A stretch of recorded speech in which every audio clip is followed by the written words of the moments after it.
नमस्कार दोस्तों। आज की स्टॉक लर्निंग में जानेंगे प्रधीन को लेकर के। आप सोचेंगे प्रधीन में क्यों चर्चा कर रहा हूं। दोस्तों, प्रधीन लिमिटेड जो एक बड़ी चेहरा बनती उभरती नजर आती है, कैसे पता है? क्योंकि इसकी क्लाइंट पता है कौन है? इसकी क्लाइंट है RIL, रिलायंस इंडस्ट्रीज लिमिटेड। आखिर मैं चर्चा क्यों कर रहा हूं पता है? इसकी चर्चा करने के पीछे ये है, जो कंपनी, जब आप यहां पे देखेंगे एक्टिविटीज के अंदर, तो कंपनी में क्या निकल के आती है? जो all trading of the all kind of the dairy product. Company क्या करती थी? डेयरी प्रोडक्ट सेलिंग करती थी, ट्रेडिंग करती थी। लेकिन लेकिन लेकिन लेकिन पता है, इसके पास एक बड़ा ऑर्डर मिला, और जो ये आप देख रहे हैं ना, 8%, 10%, 9%, ये उसी का कमाल है। कमाल किसका है? उसी का कमाल है जिसका नाम है ऑर्डर। ऑर्डर का नाम है RIL से ऑर्डर मिला। पता है किस चीज को लेकर के? ऑर्डर मिला इसके पास 100 करोड़ का। 100 करोड़ का ऑर्डर मिलता है TMT बार एंड बीम्स को लेकर। कहती है order value up to 100 crore. और कहाँ के लिए? जामनगर फैक्ट्री। और रिलायंस की सबसे बड़ी फैक्ट्री जो बन रही है ना, इंडस्ट्रीज की हब जो बन रही है, जामनगर में बन रही है। उसी में क्या चाहिए इनको? स्टील और रियल एस्टेट पे जो करती है काम, स्टील चाहिए, TMT बार चाहिए। जो कौन देगा? यही कंपनी देने वाली है। इसीलिए कंपनी ने एक अनाउंसमेंट जारी किया और कहा, जी ये कंपनी कहाँ की पता है? तमिलनाडु की कंपनी है। और कहा कंपनी, कॉर्पोरेट ऑफिस इसका पता है कहाँ पे? उसका कहता है corporate office in Gujarat, Ahmedabad में। पहले कंपनी का नाम कुछ और हुआ करता था। पहले कंपनी का नाम था भगवान दास मेटल्स लिमिटेड। भगवान दास से बन गई प्रधीन। तो प्रधीन पे आ गए तो उनके पास रिलायंस इंडस्ट्रीज ने अनाउंसमेंट किया new business venture of the steel and the real estate sector in the ongoing discussion for the major order worth of the rupees 1 billion with the Reliance Industries Limited से मिली। जब मिलेगी तो ये जो price हैं 58 के बदला 100 भी हो सकता है, क्योंकि हाई टू हाई कितना जंप किया था? 60 पे किया था। अब आते हैं क्यों मैंने कहा 100। उसके पीछे भी कहानियां हैं। क्या स्टोरी है पता है? स्टोरी ये कहता है, जो यदि ये कंपनी की में भीड़ जो है वो कितने की है? 19 गुने की भीड़ है। जबकि जो बाकी इंडस्ट्रियल की पी कहता है, वो कहता है कितने का? 37 का। अब मुझे लगता है कि यहां से सीधा सीधा मैं 2x कर दूं तो पहुंचेगा नियर। मैं ज्यादा नहीं, ऊपर नीचे की बात कर रहा हूं। जब ये पहुंच जाएगा तो ये 50 के बदला 100 नहीं चला जाएगा। अब जाएगा तो क्या इसके पीछे फंडामेंटल भी स्ट्रॉन्ग है? क्योंकि 100 करोड़ के ऑर्डर से तो काफी बेनिफिट हो सकता है। आते हैं जहां पे कंपनी के बुक वैल्यू कहता है कितना? 18 रुपए का। इंटरेंसिक वैल्यू थोड़ा सा अच्छा है। किससे? बुक वैल्यू से। अब आती हैं स्टॉक का पी के बारे में, कहते हैं 19.4 का, जबकि इंडस्ट्री के पी कहता है 37.20 का। अब ये जो डिमांड है किसके बेसिस पे कहता है? EPS के बेसिस पे कहता है। और EPS के बेसिस पे सोचने वाली बात ये, फेस वैल्यू 10 का, अर्निंग करता है 3 रुपए का। इस 3 रुपए के पीछे डिमांड कितने की? 19 गुने की। इसको कहते हैं भीड़, क्राउड कहिए, मार्केट की मेला कहिए। मेला कितने की? 19 गुने की, जिसकी वजह से प्राइस इज 58 रुपए। अब आते हैं दूसरे सिलसिले, डेट टू इक्विटी और द करंट रेशियो। ये दोनों को जानना जरूरी इसलिए है क्योंकि ये वो पार्ट है जो कि क्या करता है? EPS को दबाता है। और ये वो पार्ट है जो सेल्स उगाता है। कैसे उगाता है? उधार सेल्स को। उधार सेल्स में पता है क्या है? रिस्क जानना जरूरी है। और इस रिस्क के पीछे क्या जानना जरूरी है, डेटर्स डे को लेकर के, जिसपे हम अभी चर्चा करेंगे। अब आर सी की बात करती है 10%, आर की बात करती है 8%। डिविडेंड का कोई ट्रैक रिकॉर्ड नहीं। फिलहाल जो जंप करने का सिलसिला है वो 3 गुना तक बढ़ चुका है। कहाँ से, बुक वैल्यू से, क्योंकि मार्केट में क्या हुई, अब तो और डिमांड बढ़ गई ना। जो जब डिमांड बढ़ेगी तो मार्केट ऑब्वियसली बढ़ेगा। जहां पे नंबर ऑफ शेयर कितना है, 36 लाख का, और मार्केट कैप है करीब 25 करोड़ से नीचे का। सोचिए, सोचने वाली बात है, पूरे मार्केट कैप इनका कितना था, 21 करोड़ का। ऑर्डर मिल गया इनके पास 100 करोड़ का। तो सोचिए, जो इनकी फंडामेंटल स्ट्रेटजी था वो कहाँ से कहाँ चली जाए।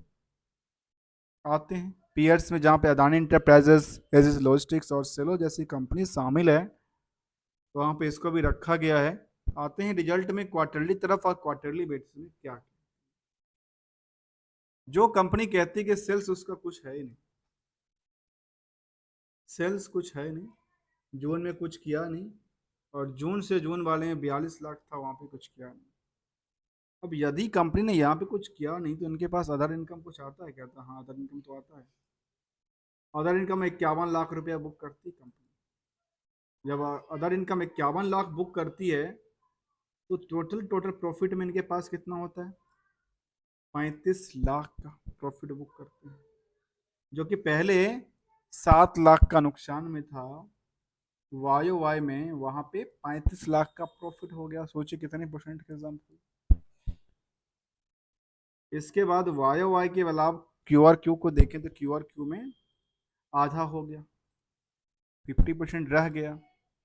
ईयरली बेसिस को लेकर कंपनी कहती है जो सेल्स में क्या हुआ, सेल्स में कहते हैं जो पूरे साल दर साल क्या बढ़ी, कहती है नहीं नहीं बढ़ी। तो आखिर हुआ क्या, इनके बारे में अदर इनकम भी कहती है 82 लाख के आसपास, 83 लाख के आसपास। टोटल के टोटल प्रॉफिट जो बुक हुआ था अभी तक वो कहते हैं करीब 54 लाख के आसपास, जिसकी वजह से यदि ईपीएस को देखें तो 2.3 रुपए के आसपास का ईपीएस निकल के आता है। अब ये हमेशा कहता हूं ये बुक्ड किया हुआ प्राइस है प्रॉफिट का। चलिए बुक किए प्राइस में एक नजर डालते हैं, जो कि बोरोइंग उसको लेकर कहती है नथिंग, ऑलमोस्ट क्या है, डेट्स फ्री है। डेट्स फ्री है तो फिर बाकी क्या है, कहती है तो बाकी को लेकर के इनका मार्केट में उधार भी पड़ा है। कहते हैं हाँ उधार तो पड़ा है, पता है कितने का, 84 लाख का, 84 लाख का उधार पड़ा हुआ है। तो इसके पीछे रिस्क कितना है वो देखते हैं। 84 लाख रुपए इनके पास रिकवरी कब आएगा, तो रिकवरी के लिए कहते हैं हमारे पास 2 महीने में तो आ जाते हैं। चलिए बहुत अच्छी बात है, 2-3 महीने की टाइम फ्रेम है। जब ये पैसा आ गया 84 लाख, तो 84 लाख के बेसिस पे देखिए 4 करोड़ का था, 84 लाख बना। प्रॉफिट 54 लाख था, 84 लाख का क्या था इनका, मतलब जितना प्रॉफिट किया उतना तो अभी खफा हुआ है, तो पैसा तो आया ही नहीं। जो कि रिस्क फैक्टर के साथ कब आएगा, 2 महीने में आएगा। आते हैं अब, क्योंकि इनके पास बड़ा सेंटिमेंटल ऑर्डर मिल गया, इसकी वजह से मार्केट जो सिलसिला था वो जंप करता गया और अपर सर्किट को टच कर गया। और पिछले कुछ दिनों से लगातार इसमें अपर सर्किट को ही टच करती है। उन्होंने बिजनेस वेंचर को लेकर कहा, इसके बाद उन्होंने कहा लगातार इनकी टच कर रही है। 6 गुने मार्केट में जितने वॉल्यूम थे, नॉर्मल वॉल्यूम जितनी ट्रेडिंग में थी उससे ज्यादा 6 गुने मार्केट में आ गई लिक्विडिटी। मार्केट ने भर भर के खरीदना और बेचना चालू किया। आते हैं सिलसिला को आगे बढ़ाते हुए, और इसमें देखते हैं हिस्टोरिकल डेटाबेसिस इसमें क्या कहती है। हिस्टोरिकल डेटाबेसिस का सबका सब क्या कहती है, गिरावट में थी। सेल्स लगातार गिरावट में थी, प्रॉफिट जंप था। स्टॉक प्राइस सीजीआर भी कहती है ठीक ठाक रही है, लेकिन उस लेवल पे नहीं थी रिटर्न इक्विटी कुछ बात करती नजर नहीं आती है, बहुत कम है, नॉमिनल की वैल्यू के आसपास की बनी है। अब आते हैं अगले पड़ाव पे। अगले पड़ाव में देखते हैं क्या कंपनी को लेकर के जो सेगमेंट वाइज डिटेल है वो भी कुछ कहती है क्या इसको लेकर। तो सेगमेंट वाइज डिटेल कुछ होगा तो करेंगे, नहीं है तो नहीं करेंगे, फिर नहीं है तो कुछ करना नहीं है। अगला सिलसिला की बात करती है इसको लेकर कॉर्पोरेट एक्शन और बाकी सारी चीज़ों को लेकर के। तो यहाँ पे देखा जा सकता है, कहा हमारे पास मेजर मिली है ऑर्डर, और कॉर्पोरेट एक्शन में कंपनी का डिविडेंड की पार्ट भी रही है, 2013 के बाद कुछ पार्ट रहा नहीं, इसको कट कर दिए। चलिए अगले पड़ाव पे जहाँ पे इन्वेस्टर की बात करेंगे, जहाँ पे इन्वेस्टर क्या कहती है, जहाँ पे इन्वेस्टर काफ़ी ज़्यादा नहीं है, लेकिन जो कि 2000 के आसपास के इन्वेस्टर थी यहाँ पे।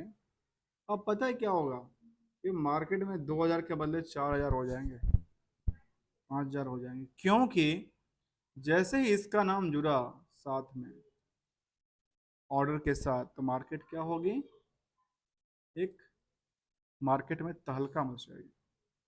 जहाँ पे लेटेस्ट ट्रेडिंग भी हुआ है, ऐसा नहीं ट्रेडिंग नहीं हुआ है, 8 अगस्त को सेल किया गया, 5 अगस्त को लंबी सेल किया गया 19,000 शेयर को, 1 अगस्त को ध्रुव गांधी गंजी सेल करते हैं, मतलब 72,000, मतलब 1.25 लाख शेयर तो उन्होंने बेचा है एक धूप ने, और ये सब मिलाकर 46 के रेट पे। अब पता है क्या हुआ, जब 46 के रेट था तब बेचा, अब तो 58 पहुंच गया। और ये अब जो हमने 100 वाली बात कही वो हो सकता है, क्योंकि इसके बेसिस पे मैं दूसरे आंकलन नहीं करता हूँ, इसके बेसिस पे, क्योंकि सेगमेंट वाइज हमें डिटेल नहीं मिला। सेगमेंट वाइज बेसिकली ये डेयरी प्रोडक्ट बेचेगी या स्टील पे काम। पहले कंपनी का नाम तो मेटल ही था, बाद में पता नहीं यहाँ पे देखने को मिलते कि डेयरी प्रोडक्ट पे ट्रेडिंग करते हैं। अगले पड़ाव की तरफ देखते हैं इसको लेकर के क्या कहती है। और वॉल्यूम देखिए तो वॉल्यूम में अभी उतनी बड़ी उछाल नहीं आई है, अभी तक उतने बड़े उछाल नहीं आए जिस हिसाब से था, जो कई बार ही आई है। जहाँ इन्वेस्टर में प्रमोटर के अलावा, प्रमोटर केवल 8% की होल्डिंग है, पब्लिक की होल्डिंग सबसे ज्यादा 91%, जिसमें से सबसे बड़े लोग बैठे हैं नितिन 34%। अब ये सोचने वाली बात है, क्या यही प्रमोटर है क्या। सबसे ज्यादा पोजीशन आज के टाइम में तो इनके पास ही देखने को मिला है।